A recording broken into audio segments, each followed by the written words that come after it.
Hey everyone, and welcome to a brand new video.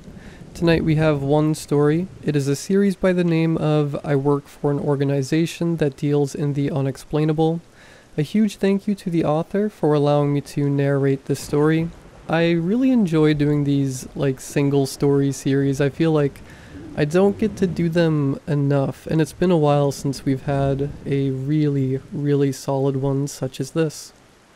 If you do enjoy this video, please be sure to drop a like rating. It is very much appreciated. It helps more people see the content as well. Anyways, sit back, do whatever it is that you do to relax, and as always, I hope you all have a great night.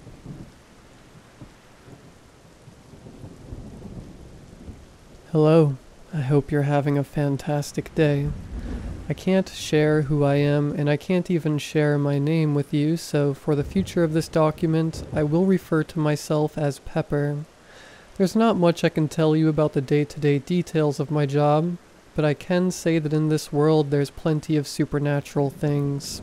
Creatures that can't be comprehended, cryptids, ghosts, even local horror stories. All of them are rooted in some sort of truth. It's my job to kill these things, or at the very least protect the public from them. I tell you this because I believe everyone should know. The creatures that go bump in the night are actually there. I want to start with an interview I had with the victims of one of these supernatural attacks. The document you read has been transcribed from audio to text. The name of the victim has been changed in order to keep their identity a secret. Tape begin 5:02 a.m. Pepper.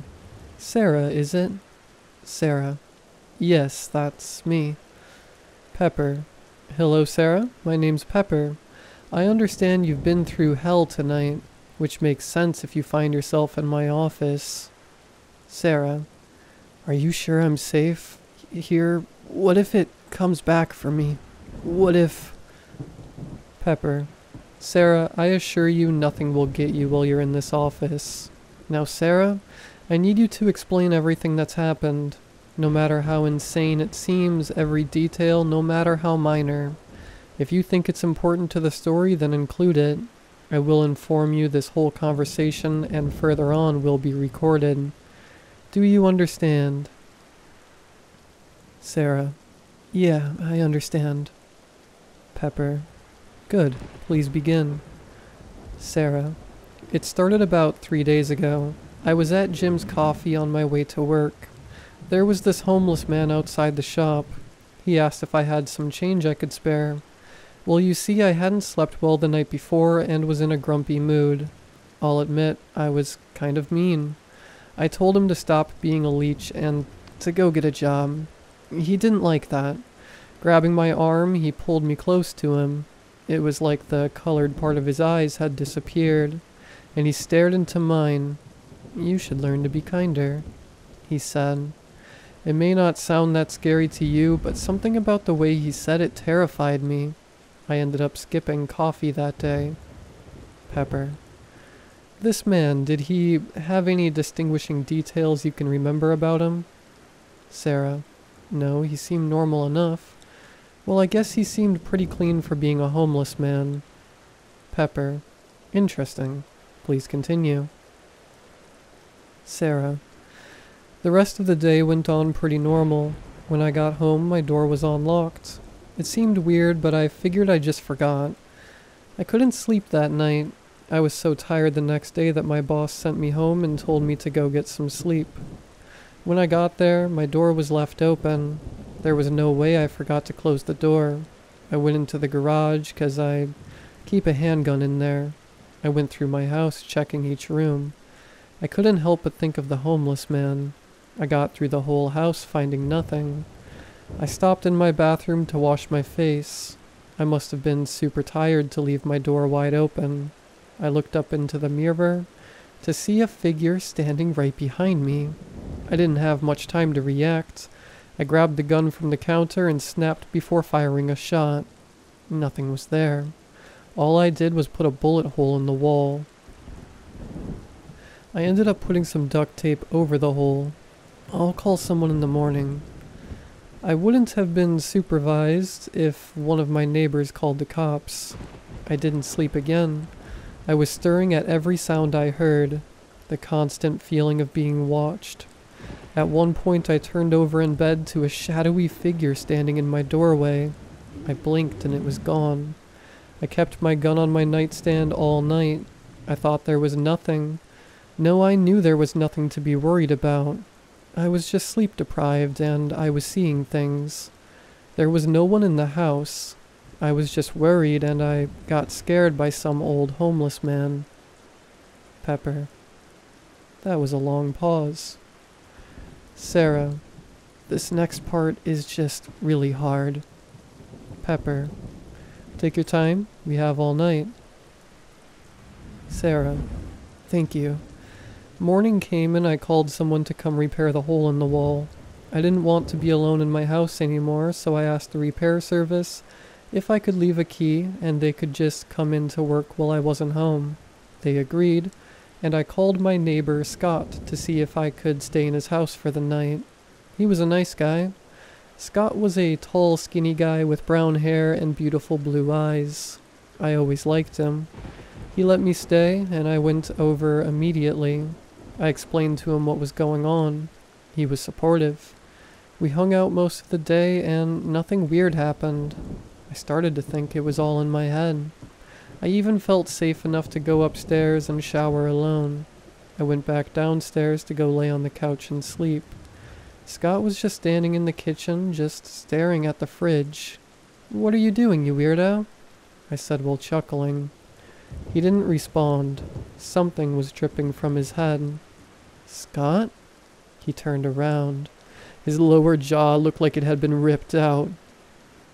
His eyes were hanging out of the sockets.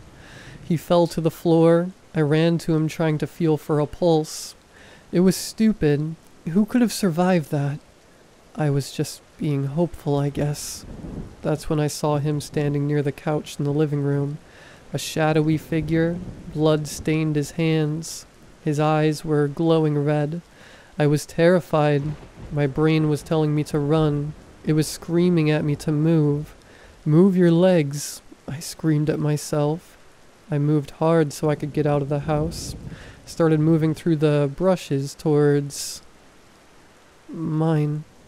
I looked behind me to see that creature behind me, its legs moving in ways that shouldn't be possible for the human body, almost like it had no bones, and the noise it was making. Pepper. Explain the noise. This is very important. Sarah. It sounded like when you slide something heavy against a hardwood floor and scratch it. You know, like the... Pepper. Oh no. Sarah. What do you mean, oh no? Pepper. Continue the story, Sarah. I need a second to think. Sarah.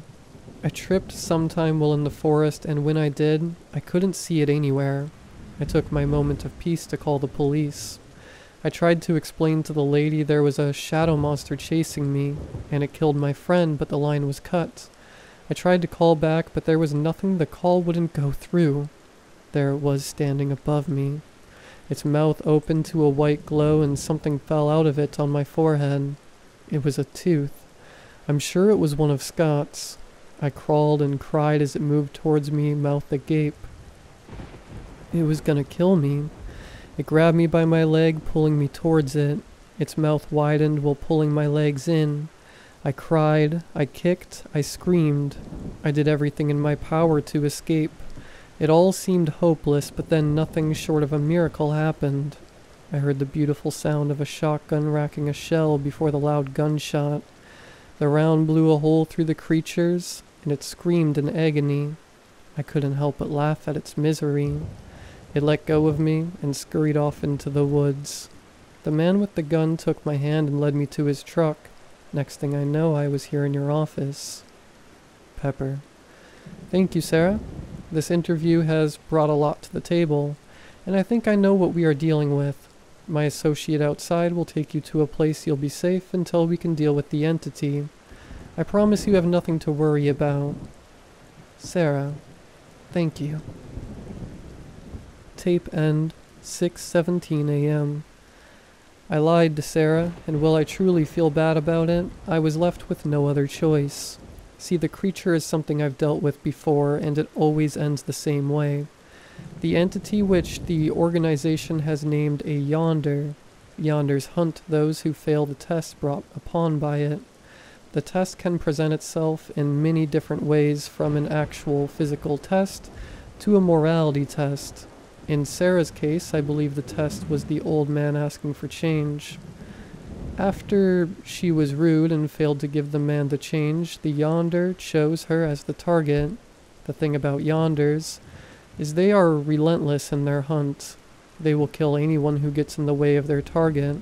Their goal isn't simply to kill their target, but to consume them whole. Yonders cannot be killed, and it's best to give them what they want in order to avoid more bloodshed. Sarah could have avoided Scott's death if she simply never got him involved. But that being said, I must inform you of Sarah's eventual fate. I'm sure you could guess this, but she is dead. Sarah and my associate outside, who was also listening to the interview and had already figured it was a Yonder, 6:31 a.m. went to a nearby hotel which is owned by the organization. There my associate left Sarah and went to his car to smoke, knowing by the time he was finished she would be gone. He heard her scream and didn't return to the room until the screaming had finished. Just like that, Sarah was gone. I know you might think wrong of me and the organization I work for, but I assure you I did what would result in the smallest loss of life. While Sarah's death was unfortunate, it was necessary. While Yonders are one of the many supernatural entities that roam our world, they are especially dangerous. Their test can be ultimately anything, and there is no way to know when a test has taken place. I inform you of this simply because I believe it is important to know. I leave you with this story, with this one bit of advice. Always be scared. Hello, it's Pepper again. I appreciate everyone who took the time to read the last story. However, I liked to emphasize the point of the story was not for entertainment, but as a tale to be weary. People of the world are ignorant of the horrors around them, which is partially the fault of the organization I work for. I have another one for you, and this one is especially scary to me. Unlike the Yonder from my last story, which has been documented several times and is somewhat understood by the organization, there are only 2 living people who have seen and survived this entity I'm about to list. I am one of them. This was almost 11 years ago. I had only worked at the organization for roughly 5 months. This was the first case I was ever allowed on.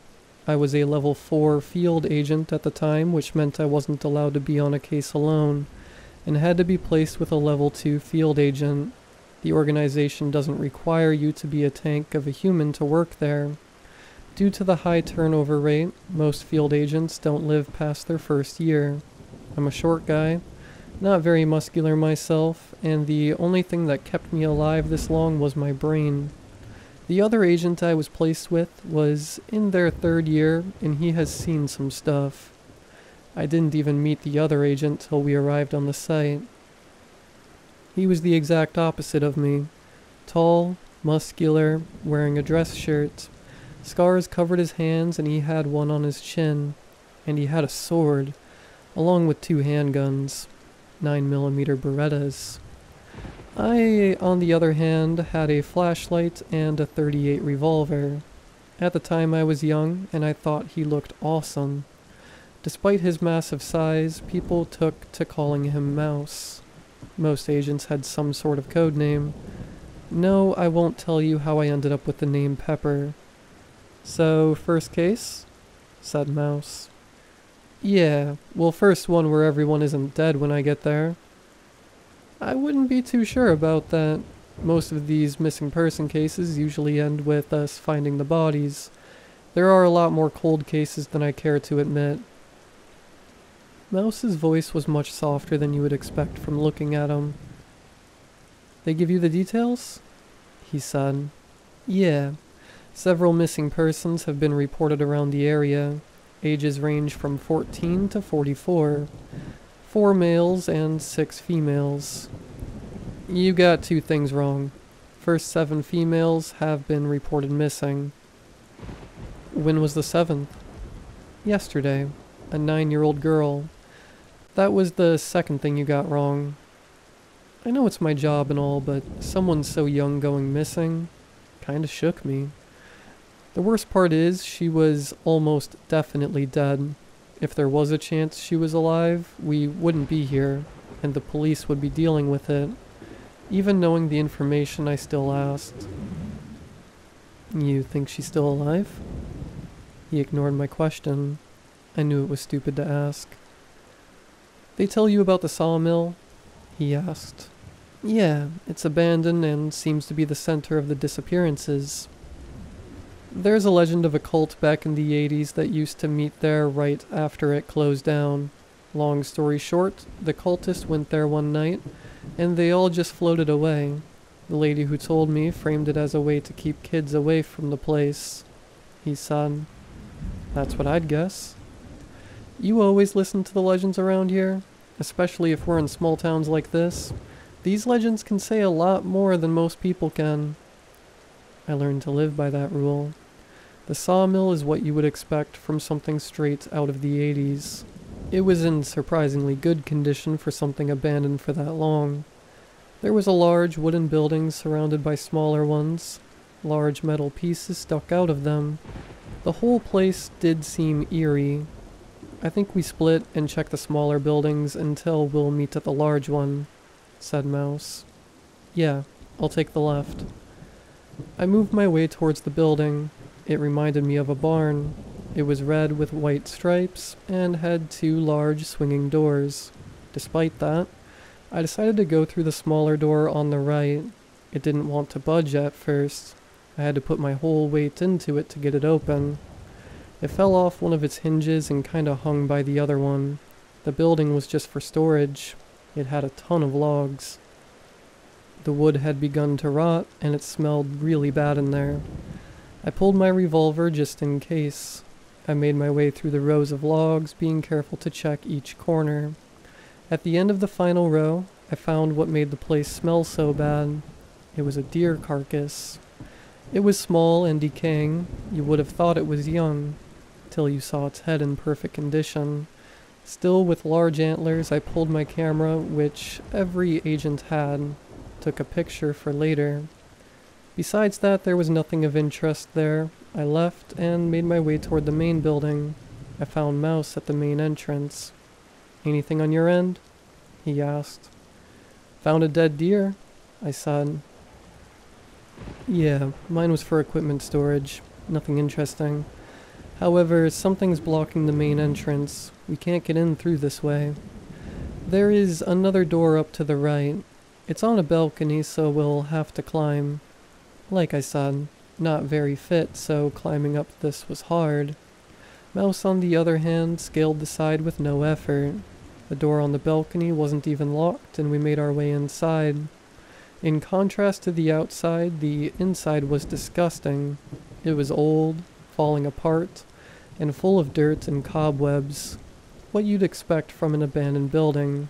In the area we were in, you could load the logs into machinery.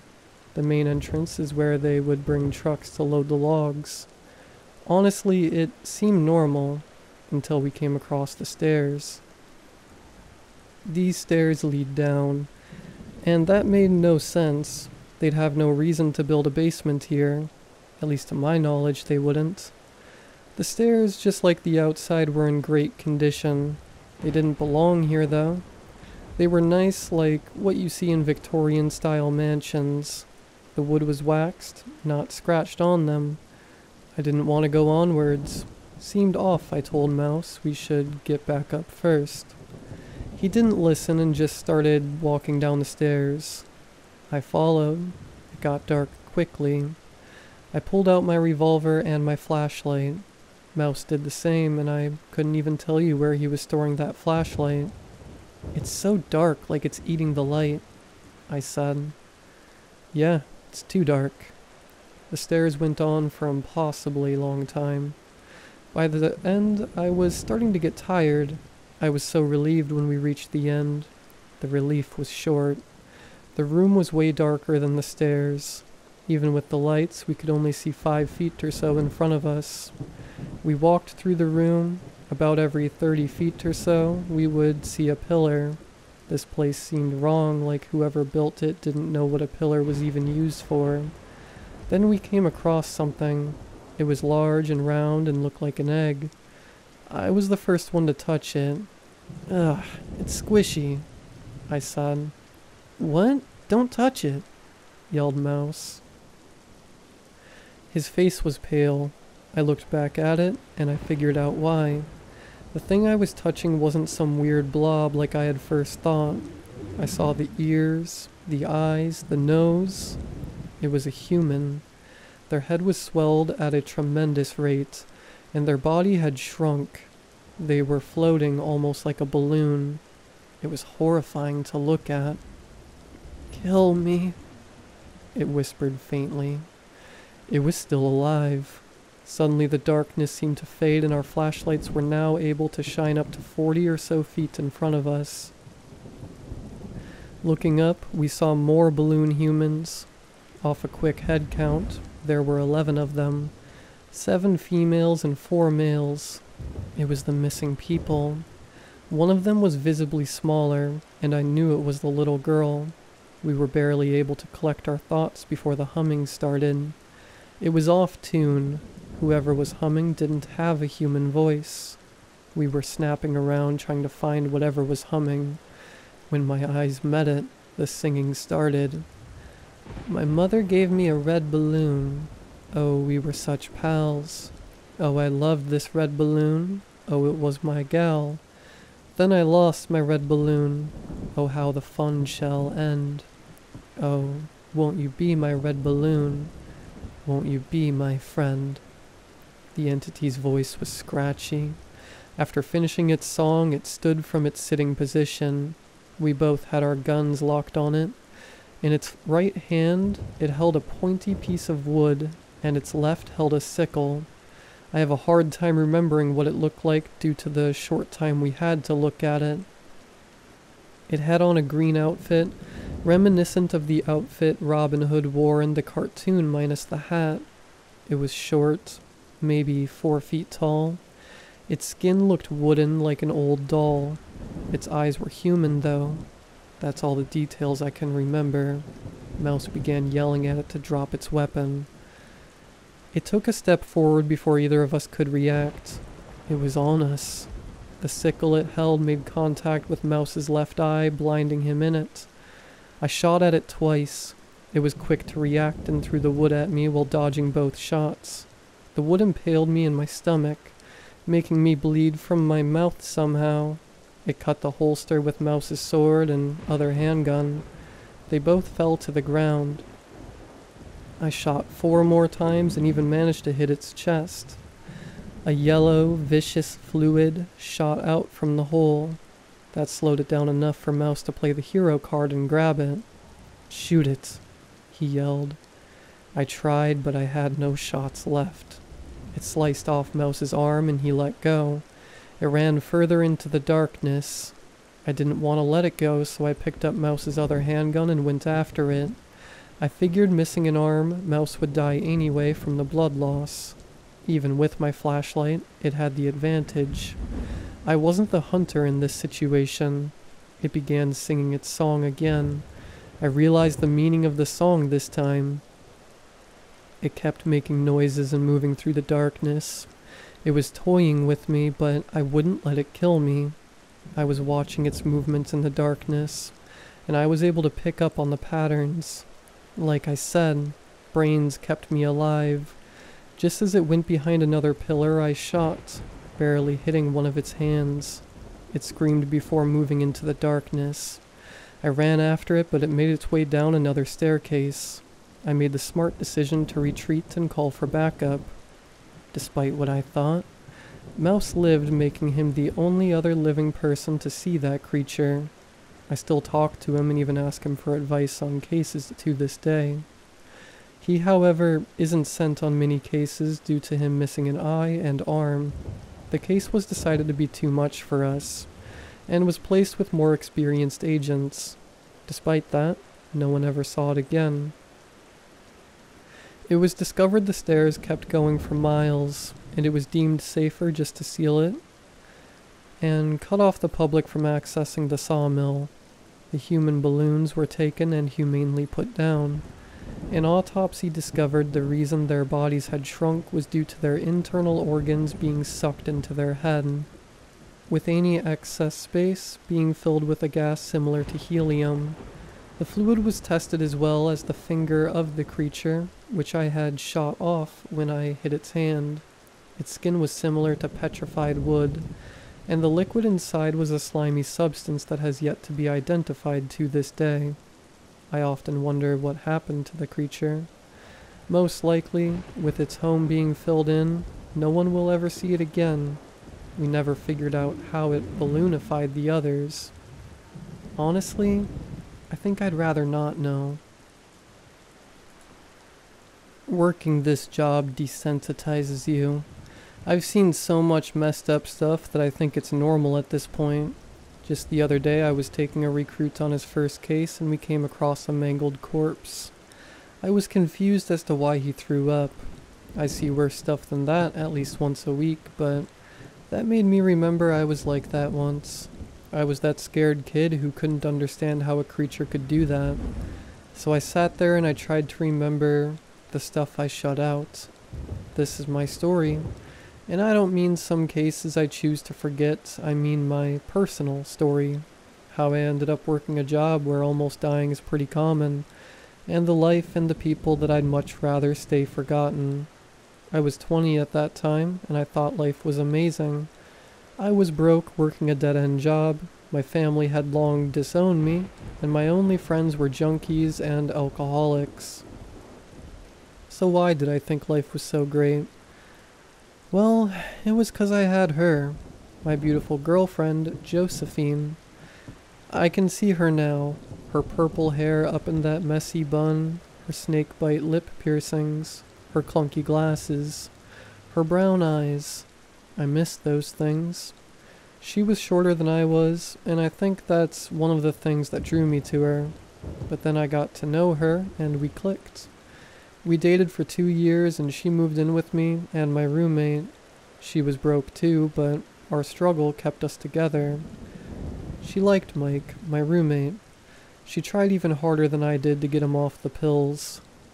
But enough of that, 'cause that night would be the best night of my life. I saved enough for a ring and I was gonna take her to the fanciest place in town and propose. It was a mixture of excitement and anxiety. I framed the whole thing as a celebration of the promotion she just got. Arriving at home, I saw Mike coming out of his room. He looked horrible, probably coming down from a high. Mike had been my friend since middle school. I guess that's why I kept him around so long. He couldn't keep a job, and what little money he had, he spent on pills. I gave up trying to help him a long time ago. "Where are you going tonight? Jay's getting ready," he asked. "We're having that celebration dinner tonight." "Oh, that's tonight? Let me get ready." "Who said you're coming?" "I did," Josephine said. I can still see her in that outfit. We were going to a nice restaurant, and despite having nicer clothes, she didn't dress up. She was like that, never liked being the center of attention. "We're celebrating me, so I figured my friend should come," she said. I didn't fight her. I always gave in to her. Mike coming threw a thorn in my plan, but I figured I could bribe him to go away. The drive to the restaurant was full of them discussing what they would have to eat. I sat silently, kind of mad. Looking back at it, I'm glad he came. The restaurant was named Clive's. I don't think it's still open. I couldn't find any information on it before posting this. I'd been there once when I was little, and my family still talked to me. From what I remember, the food wasn't very good, just expensive. That was the appeal, and Josephine had never been. She and Mike ordered drinks, and since I was driving, I didn't drink. though I desperately wanted to just calm my nerves. A man was leaving the restaurant, and at the time I didn't think anything of him. We had our full meals, and just like I remembered, the food wasn't great. Mike and Josephine shared the same sentiment. It was time to put the plan into action. I pulled Mike to the side. I need 20 minutes with just me and Josephine. I'll give you $10 to go get a drink or snack from the gas station, I said. Free money? You got it, sir. Clive's was a short walk from the park where Josephine and I met. That's where I was gonna propose. We made the walk, landing in front of the pond, the same place where I bumped into her on a drunken binge. That day was the first day anyone had asked me if I needed help. That day I fell in love, and she saved me. Beautiful night, she said. Not as beautiful as you, I said, pulling out the ring and bending down on my knee. What are you... Oh. Josephine, since the day you said those first words to me, I knew you were the person I wanted to love and hold, to walk through the struggles of life with, to die with. Will you make me the happiest man alive and marry me? I will, she said, tears in her eyes. I put the ring on her finger and stood up, her lips locking into mine. I was the happiest I've ever been and ever will be. My happiness turned to confusion as I saw the man running behind her, the same insignificant man from the restaurant. Normally a man sprinting at full speed would scare anyone, but the thing chasing him was much more terrifying. Help me, please! His sentence was cut short as the creature jumped on his back, slamming his face into the concrete. The creature was human-like, with no clothes but lacked genitals, so I guess it didn't need them. It was long and running on all fours. Its eyes were pure black, and its face was shaped similar to a deer. It looked at us, and I saw its mouth try to form a smile. We were its target now, and it came right for us. I don't remember anything until we made it to the car. Mike was sitting there drinking his Red Bull and eating a honey bun. We quickly hopped in, and I popped it into drive. I swerved around the corner. Mike got slammed to the side in the back seat. Dude, he yelled. Babe, it's still behind us, Josephine said. Mike looked behind the car, watching as the creature started to gain on us. It had to be running 50 miles per hour at this point. Oh, dude, drive faster! I swerved into my neighborhood, and I thought I lost it. Looking back, I should have just driven to the police station or something, but I returned to my place, swinging open the door and running to Mike's room. Call the police, one of you, I said. What was that? Mike asked. Like we know, Josephine said. Mike, where's your gun? Where's your gun? I yelled. I got rid of it, dude. Just then we heard it banging on the door. I grabbed Mike and Josephine and pulled them into Mike's room. It was in the house. Josephine's phone was out in the hallway. We could hear the operator answer the phone as it was crushed under the creature's feet. Mike pulled out a pill bottle, and I smacked it from his hand. It was no time to be getting high. I began trying to open the window. Mike pinned himself against the door like somehow his weight could stop it. Just as I got the window open and turned around to tell them to come through, the creature's arm went right in the wood of the door. It reached and grabbed Mike, and he desperately tried to get away. Josephine went to grab him, but it was too late for him. We both watched as it snapped his neck. I don't know if he died instantly, but I'd like to think he didn't suffer. Fear makes you stupid. We should have just got back in the car. I left it running, but no. We ran down the streets of our neighborhood yelling for help. It was 1 a.m. by this time. No one was gonna help. No one was awake to help. I had a small moment of weakness. I let go of Josephine's hand and kept running. I was 90 feet ahead of her before I even realized she had fallen. I turned around to help her, but it was there standing just over her. Me and her locked eyes, and she mouthed those words. I love you. It hit her hard upside the head. So hard. She flopped her body, went into dead weight. I froze. I stared into the eyes of the creature. It began trying to form its smile. It walked towards me. I didn't move.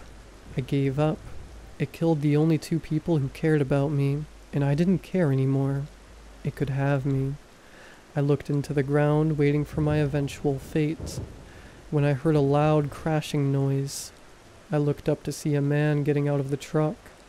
The creature lay writhing on the ground in pain. I thought some random bystander hit it. But no, this man was carrying a large rifle. He placed his boot on the neck of the creature before shoving the barrel into its mouth. With one loud bang, it no longer had a head. He turned around to look at Josephine's corpse before he began walking towards me and put out his hand. "Looks like you had a really bad night," he said. He took me to his truck and we began driving away. "Don't worry, I'll send someone for the bodies. For now, let's get you out of here." I'd later know this man as Trojan. He would be my first introduction to the organization that I now devote my life to. He is also the toughest guy I've ever met. The creature I ran into that night was one of a species. They're called Halsbrecker. And the one I met was only a juvenile. The adult ones are way worse. And if it was an adult, I would have surely died. They typically stay in the wild, but when one finds themselves in a city, it's a bloodbath. The one I met that night killed 27 people in 3 days. I've met 4 other ones in my time in the organization, and while all of them have been killed, it's never blood-free. I tell this story now because lately I feel like I've been losing my humanity. While it is beneficial in this job to hold no emotions or attachments, it's not good for a human to forget who they are.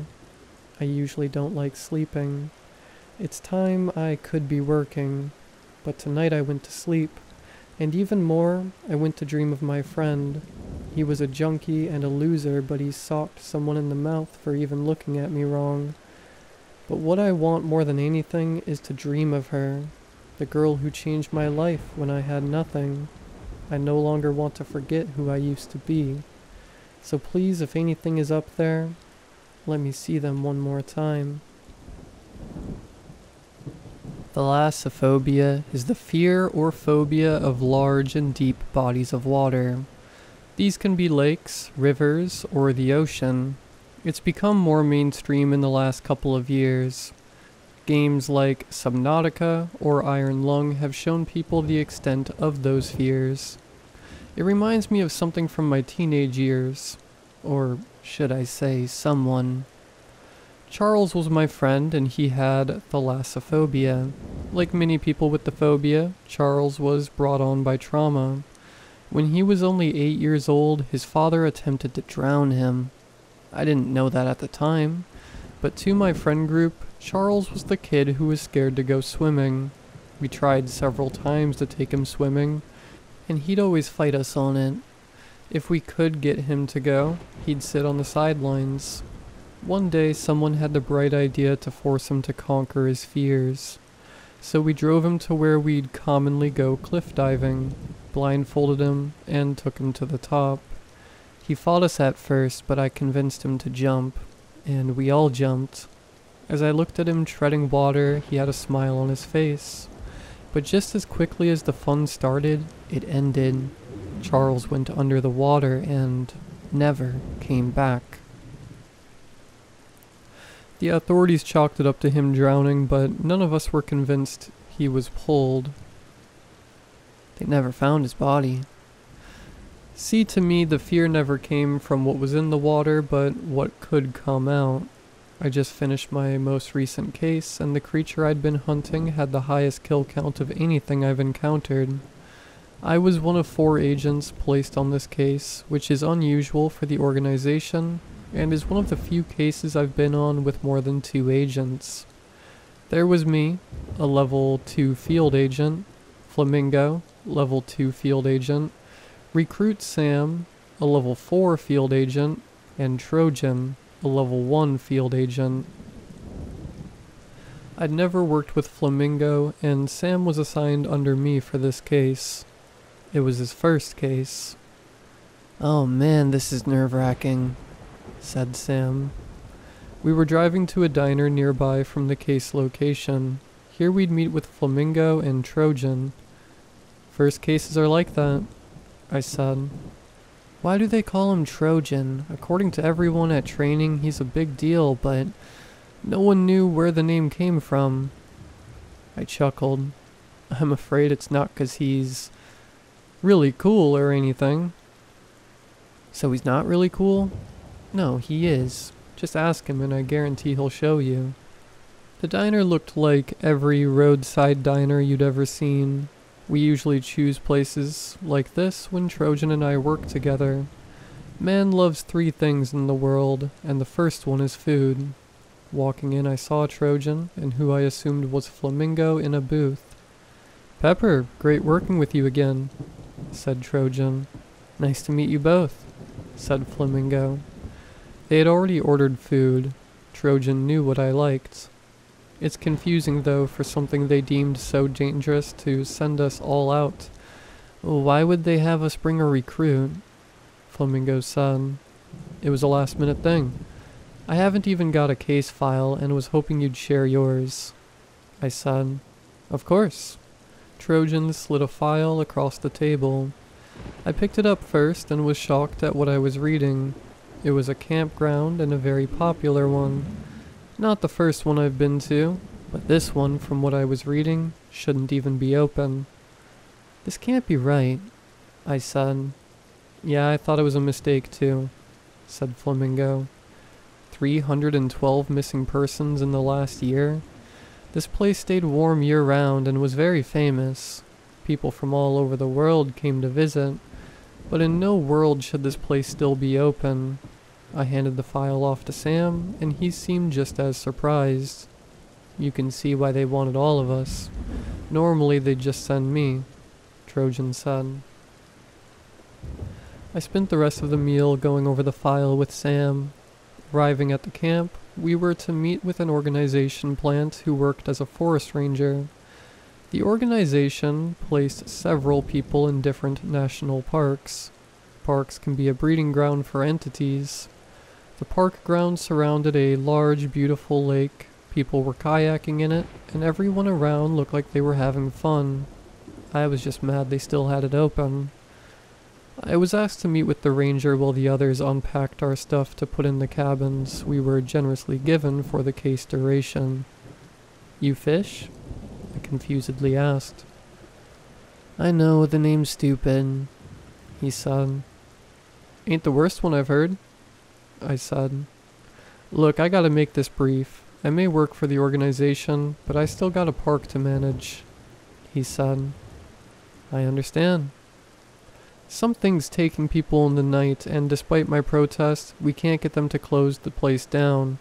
It ain't uncommon for people to go missing, but we used to get 20 or so a year, not 300. I don't know why it took the organization so long to send you guys. We have a body that's not the first one found either. It's over in a shed off to the east. We also have someone who claims to have seen some creature in the ranger station. I suggest you all start on those," he said. "I appreciate the information." I made my way to the cabin to meet the others. Entering the cabin, I heard Sim ask, "Why do they call you Trojan? It's killing me to know." Flamingo and I started laughing, while Trojan pulled out his wallet. He reached in and pulled out a condom, a Trojan condom. Sim stood there looking mad. "You kidding me?" Sim said. "I dropped this once, and no one would let me live it down," Trojan said.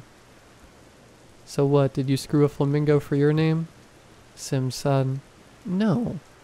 Flamingo said, pulling up his pant leg to reveal a flamingo tattoo. "So what's your story?" Sim said, staring at me. "Maybe I'll tell you one day." I shared the information with them. We decided to split. Sim and I would check on the corpse, and the others would interview the person in the station. Sim seemed nervous as we walked up to the shed.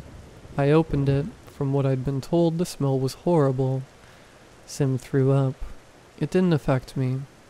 The person had several broken bones. Their limbs were bent in a direction that was not possible. Their skin had been somewhat dissolved. I'd seen stuff like this before. The body had been eaten and regurgitated. So it's overeating, I said. How can you tell? Sim said, trying to recover from his nausea. The body has been partially digested, but whatever did this threw up. That leads me to think the creature has always kind of been here. I'm not getting it, Sim said. The park normally gets 40 or so missing persons a year. Most of those are probably from the creature, but this year the missing persons have drastically increased. I don't think that's the fault of the creature. Something's helping it then? Asked Sim. Bingo. We met back with the others to exchange information. According to the person who had seen the monster, several nights ago he watched as a human-like creature with legs that seemed like jellyfish tendrils came from the lake and wrapped its tendrils around the person and pulled them into the lake. Did they mention seeing anyone else? I asked. No, that's all the info they gave us. Said it was too dark to discern anything, said Flamingo. I think we start patrolling the lake at night to see what we can find, said Trojan. I had to take Sim with me. I couldn't let him go on dying. The rest of us split up. We followed the edge of the water. Sim pointed out footprints leading down the lake. We followed them. They led us to a man. Sim foolishly yelled at the man to get down with his gun drawn. The man ran off into the woods and we were unable to follow. I reprimanded him. Where the man was standing, there were imprints in the dirt similar to snake tracks.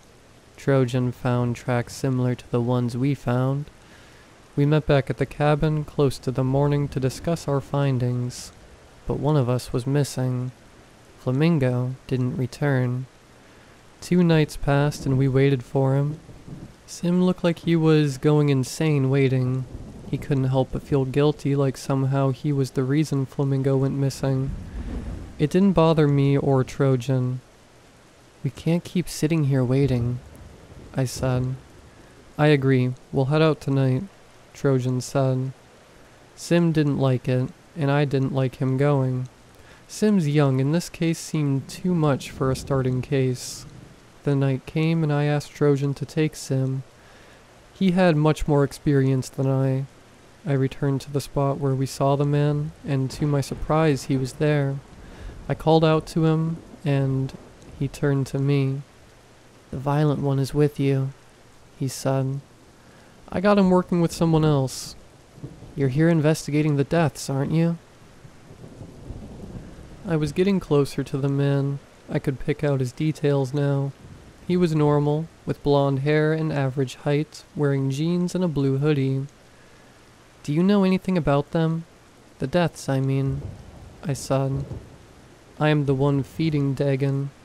Your friend made a great sacrifice. I was a few feet from him now. Did I hear him right? He was feeding the creature and was calling him Dagon, the fish god. Flamingo, that must have been my friend he was talking about. I had my hand on my revolver now. Goodbye, the man said. Just then I felt something around my ankle. I was being pulled into the lake. I barely had time to take a breath. I fought back against the thing around my ankle. Completely under the water, I could feel the creature enveloping me. Desperately trying to reach for my knife in my belt, I was getting dragged around the bottom of the water and I could tell my arm was bleeding. I could feel the tips of my fingers on the handle of my knife. But once again I was jerked around, moving me away, forcing me to restart the journey to my knife. I got my blade barely. I began stabbing at the tentacles. They let go and I began desperately trying to swim toward the surface. I had no air in my lungs. I was taking in water. Just then another tentacle took me and I had no air to fight back. I thought of Flamingo and how this is what it felt like while he was dying. Light began leaving my eyes, and it wasn't for the angel Trojan I'd be dead. I watched with my final bit of sight as the creature met the blade of the Trojan. I woke up on land to Sim attempting to give me CPR. "You can stop now," I said, coughing up water. "You're alive," he said. I looked over to see Trojan next to the same creature that had taken me. He had filleted the creature, and inside were the remains of Flamingo and 2 others.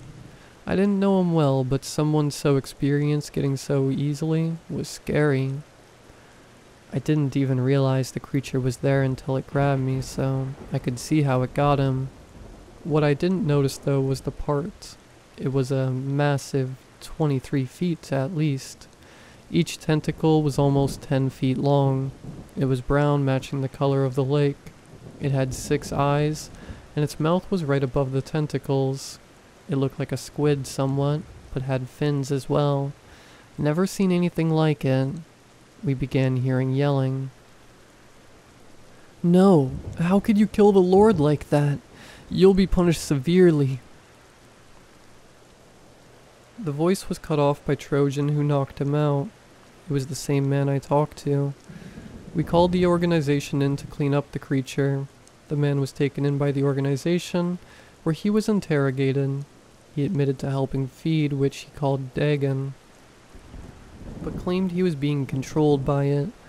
If that's true, then it is a first for me. Sim decided to leave the organization, claiming he wasn't cut out for it. I'm glad he left. I wouldn't want him to end up like me. I did almost die, and that reminded me of my humanity. I can't leave the organization at this point. I spent a large part of my life here, and honestly, I can tell I don't have much time left. The Ash Mountain incident may be the most important event in the organization's history. If you tried to find information on it, you wouldn't be able to find it, at least to the event I'm referring to. When I joined the organization I work for, it was one of many at the time that dealt with the unexplainable. The Ash Mountain incident caused the merging of several of the organizations to create the superpower I now work for. If I were to talk about the entirety of the incident in detail, I could write an entire story about just that. Unfortunately, I was not there for the incident, and was merely sent to deal with the aftermath. However, I can give a brief overview of the incident. The Ash Mountain Incident. February 1st, 2014, 3:17 a.m. An unknown entity arrives through a hole producing a dark gray smoke in unnamed national park, and is spotted by a fire tower ranger. The ranger radios to another tower, and both check on the smoke. Upon arriving, they are faced with the creature. Upon making contact, one ranger solidifies into a gray statue. The second ranger touches the first, causing him to turn into an ash cloud. Ranger retreats, calling for local law enforcement. In the meantime, the creature begins making its way toward a nearby campground. One by one, it begins turning people into ash statues. When local law enforcement arrived, the creature already turned 31 people into statues. Law enforcement engages the creature. It turns 5 officers before it's injured and pushed into a nearby fallout shelter where it remains. You just read the basic case info that anyone joining the organization can access, but the paragraph doesn't prepare you for what the place looks like. In the following days, several organizations entered the fallout shelter to go after the creature. 11 days after the incident, I was sent in. I wasn't alone. I was sent with 2 other agents, Trojan and Wolf. Trojan was already a level 1 field agent. Wolf was level 3, and I was still level 4. We were next up on the list to go after the creature, and to prove our organization was on top. We arrived near the entrance of the fallout shelter. The people weren't the only things that were ash. Trees, flowers, grass, anything living around the area had been turned into an ash statue, like a raging forest fire had moved through the area. We made our way towards the bunker entrance. It was a large metal hatch on the ground. Looks like a cellar. Are we sure it's a fallout shelter? Wolf said. We lifted the hatch. After you, pretty lady, Trojan said. Ha ha, you're so funny, I said, heading down the ladder below the hatch. When I reached the bottom, I yelled, I don't see anything. My sentence was cut off by the hatch slamming.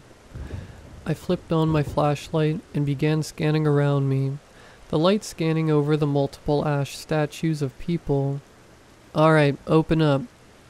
I looked up only to see the ceiling was much shorter than it should have been, and the hatch was gone. I was alone amongst the ash statue. I was sure that I would be the next to grace them. I was shocked by the amount of people down here. These were all members of organizations similar to what I worked for.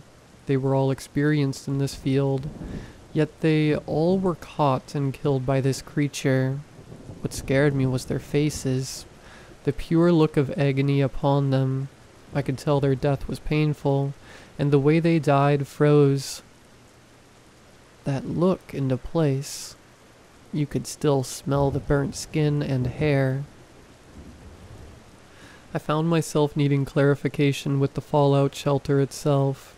It was an older design, like something from the 50s. I wondered why it was so far out in the woods. The nearest town was more than 45 minutes away, a rich family-owned part of the mountain, and had for some time. Way back before the 50s, they built it. The layout didn't make sense. Most fallout shelters aren't entire facilities underground, but that's what this was, a facility. The long hallways were still powered by the faint light of dying light bulbs, like the place had been somewhat maintained, even though the cobwebs and dirt signs of life remained.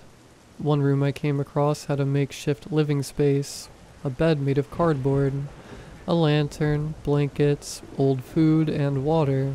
Someone was living down here. Something other than the ash entity. Whoever it was, most likely taken by the entity. Just another statue among the rows of others.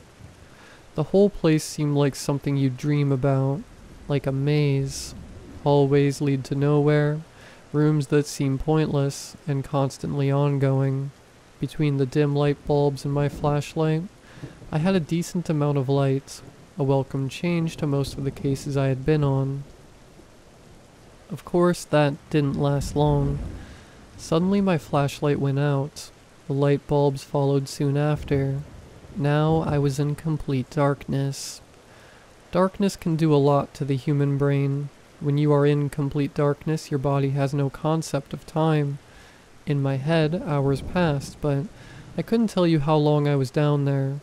On top of that, it's not uncommon for governments to use it as a torture technique.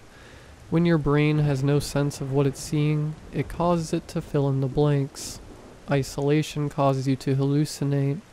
You add the two together, and you get a real bad time. Soon my head started playing tricks on me, and suddenly I could feel things moving around me.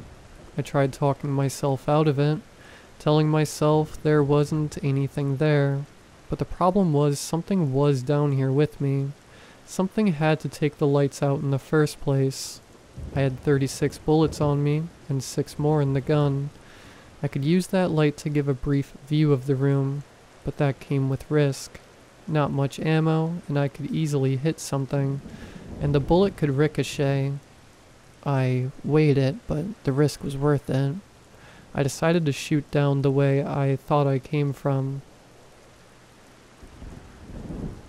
One shot gone, giving me such a brief glimpse of light, but it was enough to see the ash demon 20 feet away. I didn't know how quick it was or how easily it could kill me. It waited this long to attack me, so something was stopping it. During the initial fights with police, it was rumored it was injured, and that's why it made its way to the shelter.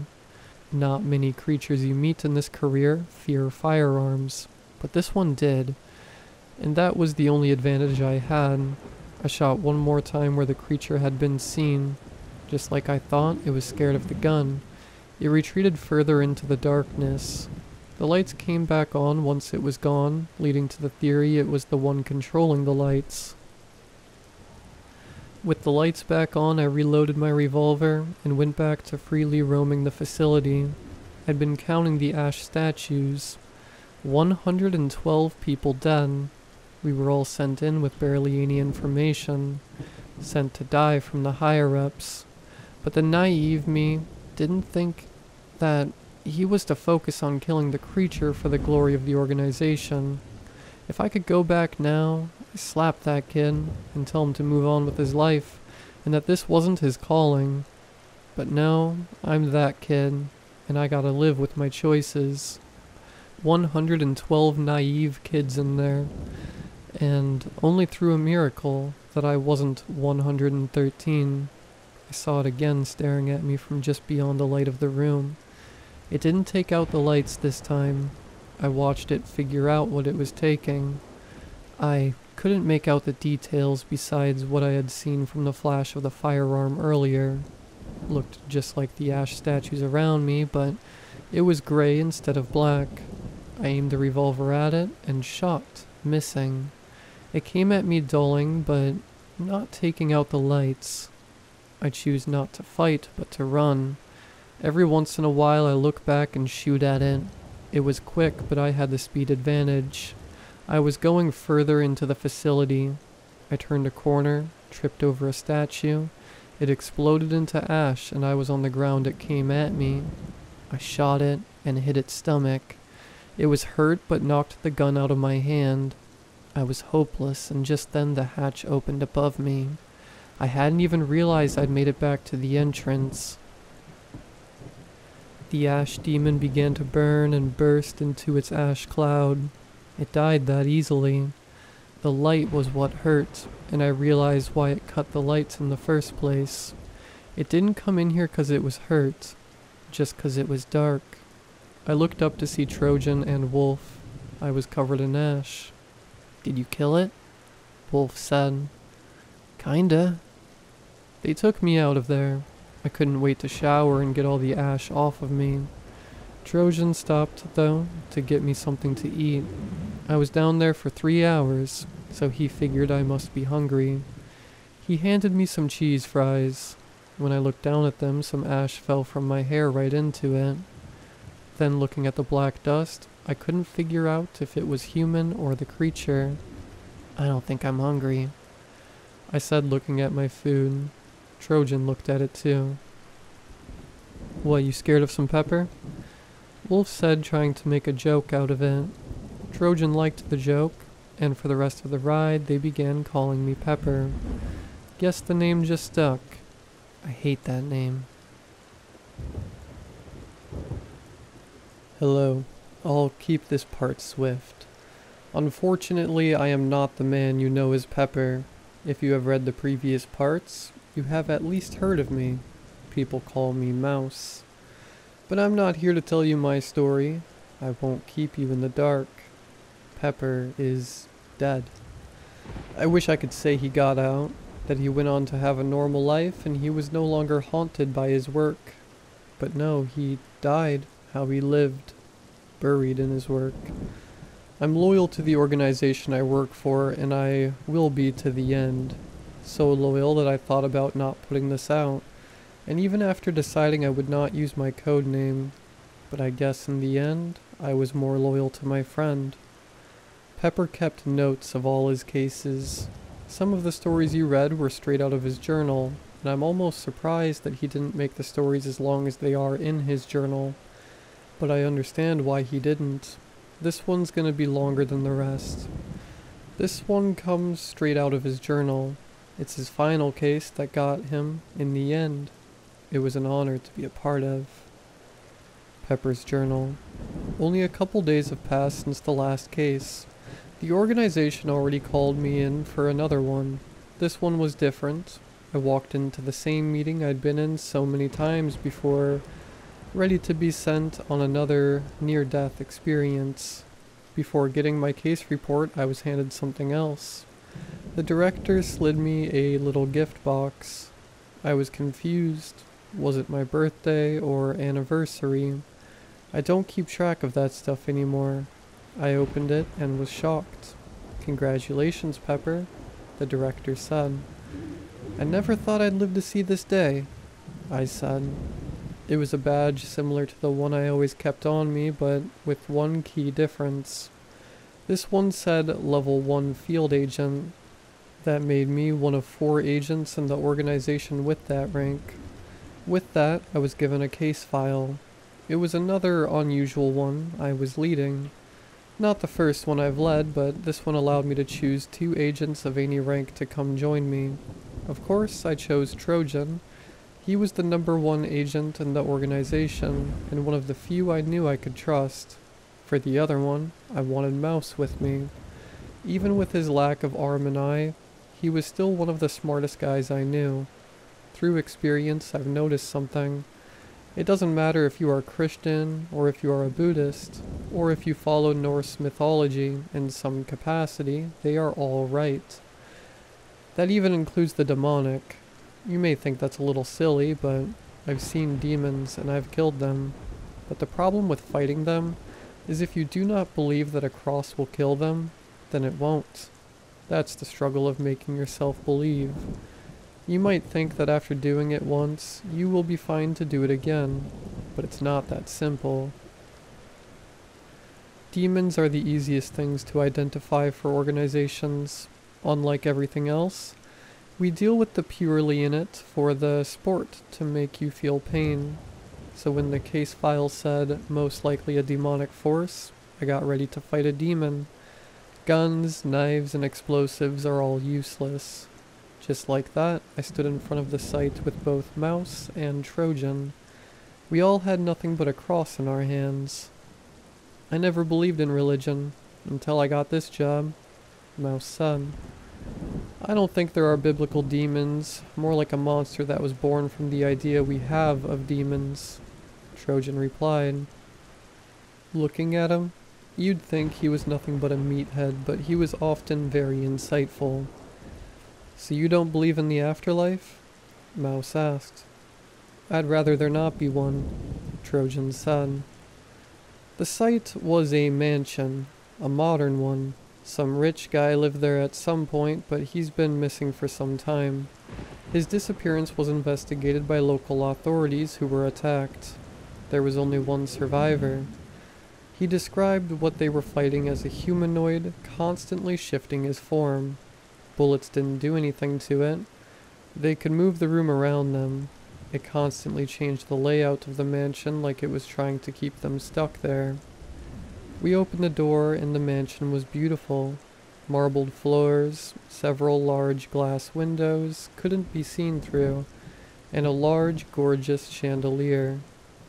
We keep together, we split. It kills us all. I say. You act like we ain't ever killed a demon, Trojan replies. Doesn't matter. This one feels different. Lead the way, Mouse says. I take a marker and begin marking the room we go through as we wander the mansion. This paid off. I saw one of the mini marks I put on the next rows we went in. We were traveling in a straight line through the room, although we'd come back to the room we'd been in.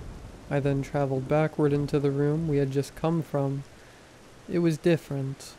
It was already shifting rooms and we hadn't seen it yet, but this proved it had limits. It couldn't add new rooms, just rearrange what was already there. Journal end. At this point, Pepper stopped writing. He was always putting down notes in his journal. He wrote everything down. I asked him once why he did it. Why did he have to document everything? He said someday someone's gonna read it, and maybe my experience can save them. That's the man he was, always thinking of others. It was unusual that he stopped writing. I guess he knew what was coming. From this point on, the events of the day are from my point of view. I had come to the same conclusion that it was in the room with us, and before we could figure out what it could be, I watched as Trojan. No, his real name was Michael Avernatch. I watched as the strongest man I have ever met, the man that seemed unkillable, was punctured through the chest, right through his heart. And if there was a god, he blessed that man, 'cause not even that could bring him down. He swiped around, pulling the cross from his belt. The end of it was pointed. He shoved it down at the demon. It dodged back, placing itself into the next room. Demons aren't what you think they are. The red humanoid isn't accurate. They're more of a shifting mass of gray goo that can change its shape. This one hid in the shadows of the curtain, perfectly forming in the shape of the shadow. "You all right?" Pepper asked Trojan. "I've had worse," he replied. At first, I thought the wound had hit his heart, but it narrowly missed. It didn't seem to affect, even as blood poured down his chest. He stood there as if nothing had happened. We went in the direction after it. "I've never seen that before," Pepper said. "Seen what?" I asked. "A demon like that. They're smart, but not so smart as to shape themselves into a shadow. This one is far beyond anything I've dealt," Pepper said. "On top of that, they're not ambush predators. Those things feed on fear," Trojan replied. "I'll admit it, in my career I've never met or dealt with a demon, so I'm not very knowledgeable on what they're like, but I got what they're saying. It's not a demon, is it?" I said. They didn't answer, but the silence was enough for me. It meant we were even more underpowered than we thought. The one weapon we thought we had, the cross, was useless and was just a knife. It can shift form, it can control the area around us, and its look can be mistaken for what we know as a demon. That left me with one other theory. "It's a copy," I said. "Copies are monsters that are ambush predators, and they are devilishly smart. They have a unique trait in that they can take the form of any non-living thing, but can take the form of living things if one condition is met. They have to eat whatever creature they are mimicking. But from there, they can make the noise, they have the looks, and can even take on the memories of the creature they ate. If I ate a demon, it would solve every question but one. How is it shifting the building?" Pepper said. My theory didn't account for that, but at the same time, copies aren't necessarily strong creatures, especially compared to demons. A few bullets should take them down, but the police officer said guns were useless. Demons are otherworldly. You think a copy eating one could change its biology, Trojan said. "We have no way of killing it. We need to attempt to leave," Pepper said. "No, I got a way to kill it," Trojan responded. Pepper looked down like he knew exactly what he meant, but despite my prodding, neither would tell me. We came across it again in the same room where the mansion began with the beautiful chandelier. It was in its normal form now, what you'd expect a copy to look like. A skinless man running on all fours. When they were in this form, they were much stronger and faster. Trojan squared it up, but instead of fighting, he stood there and let it take him, giving both of us a smile as he did so. The way I wish I could explain how it unhinged its jaws and swallowed him whole. I'd worked with him a few times, and Trojan was always one to fight. He was unnaturally strong and durable. He could take a hit no man could. He gave up. I stood there terrified. "No, he gave us a fighting chance," Pepper said. I didn't understand at the time what that meant. It was only after the case was over that I was able to look into Trojan's file. It made sense where his unnatural abilities came from.